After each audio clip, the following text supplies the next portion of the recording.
নমস্কার বন্ধুরা, সম্পাস ভ্যারাইটি ব্লগে আপনাদের সবাইকে স্বাগত।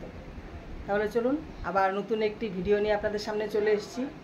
আর বন্ধুরা কেমন আছেন? আমি ভালোই আছি। চলুন বন্ধুরা তাহলে একটু বাজার যাওয়া যাক। বাজার কিছু নেই, এবার বাজার করতে হবে গিয়ে। আমার সাথে আপনারাও একটু বাজার ঘুরে আসবেন। পুঁই শাক কত করে বললে? পুঁই শাক কত করে বললে? 30 টাকা কিলো। 30 টাকা কিলো পুঁই শাক, 30 টাকা কিলো।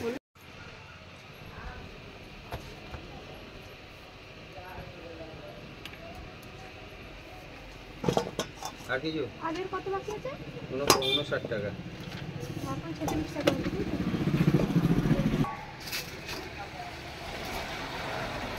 হচ্ছে। করলা দাও।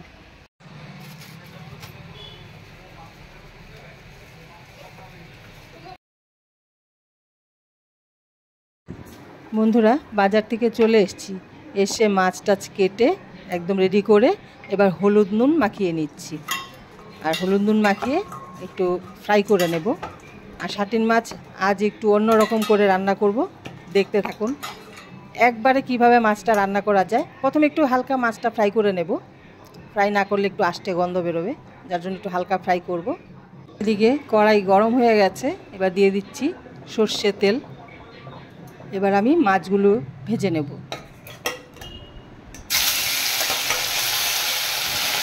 আর বন্ধুরা শাটিন মাছ খেতে কেমন লাগে কমেন্টের মাধ্যমে আপনারাও জানাবেন।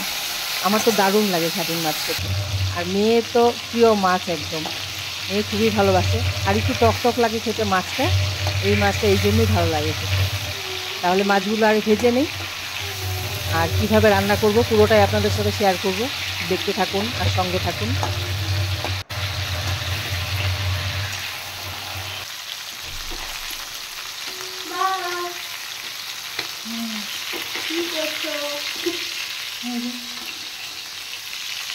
করব প্রতিদিনের কাজ। বন্ধুরা মাছ ফ্রাই হয়ে গেছে, এবার মাছগুলো নামিয়ে আজ একদম শর্টকাটে শাটিন মাছের রেসিপি আপনাদের দেখাবো। এইভাবেও রান্না করে আপনারা খেতে পারবেন, দারুণ লাগে কিন্তু। এবার দেখতে পেয়েছেন আমি দিয়ে দিয়েছি কালো জিরে আর কাঁচা লঙ্কা, একটু ফ্রাই করে নেব। এবার দিয়ে দিয়েছি নুন, এবার দিচ্ছি হলুদ, এবার একটু ফ্রাই করে দিয়ে দিচ্ছি জল। একদম শর্টকাটে রান্না বন্ধুরা। এবার দিয়ে দিচ্ছি টমেটো, দুটো মিডিয়াম সাইজের টমেটো দিয়েছি। এবার আমি জলটা ফুটতে দেব না, এর উপরে আমি ভেজে রাখা মাছগুলো দিয়ে দিচ্ছি। একসাথে আমি ঝোলটা ফুটিয়ে নেব মাছ সহ। এভাবে রান্না করে অবশ্যই বন্ধুরা একবার দেখবেন, দারুণ লাগে কিন্তু খেতে। বন্ধুরা শাটিন মাছের ঝোলের কালারটা কেমন লাগছে দেখে, আমার তো দারুণ লাগছে কালারটা দেখে। আর টমেটোগুলো দেখতে পেয়েছেন, টমেটোগুলো কিন্তু আমি ভেঙে দিইনি। ভাতের সাথে এই টমেটোগুলো চটকে মেখে খেয়ে দেখবেন, একটু টক টক লাগবে, দারুণ লাগবে। এবার ঝোল হয়ে গেছে, আমি নামিয়ে দিচ্ছি। তাহলে বন্ধুরা কেমন লাগছে আজকের এই রেসিপি দেখে অবশ্যই কমেন্ট করে জানাবেন। এবার রান্না করব আমি পোস্ত। পটল পোস্ত রান্না করতে সবাই জানে। আমি কড়াইয়ে তেল দিয়ে দিয়েছি, আর এবার আমি প্রথমে পটলগুলো ভেজে নেব। আর বন্ধুরা লক্ষ্য করেছেন কিনা জানি না, আমি কিন্তু কাঁচা তেলের ওপর পটলগুলো দিয়েছি। আর এবার দিয়ে দিচ্ছি নুন, আর হলুদ দেবো না এখানে।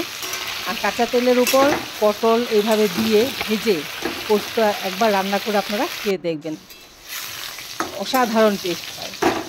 আর পটলগুলোর সেন্ট একটু অন্যরকম হয়, একবার অবশ্যই খেয়ে দেখবেন আপনারা।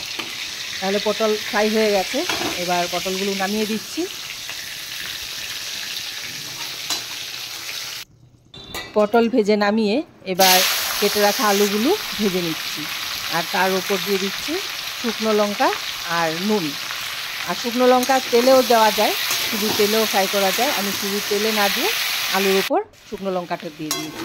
এবার আলুগুলো একটু ফ্রাই করে নিয়ে পোস্ত যেভাবে বানায় ঠিক ওভাবে পোস্তটা বানাবো। আর এই রেসিপিটা দেখানোর কারণটা হলো আমি পটলগুলো কিভাবে ফ্রাই করেছি ওটা দেখাবার জন্য। অবশ্যই একবার এভাবে করে দেখবেন বন্ধুরা, দারুণ লাগে খেতে। আলু সেদ্ধ হয়ে গেছে। এবার আমি ভেজে রাখা পটলগুলো দিয়ে দিচ্ছি।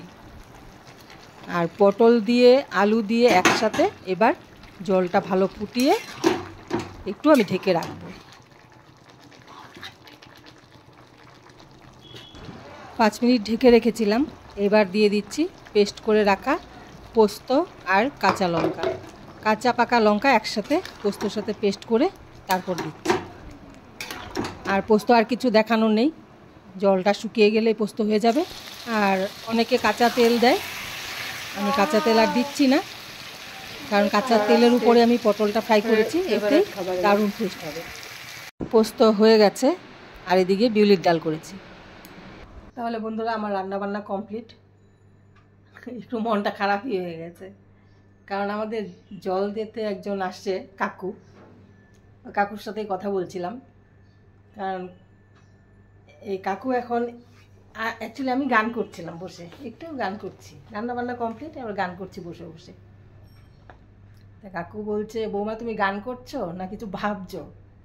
আমি বলছি না কাকু, গানই করছি।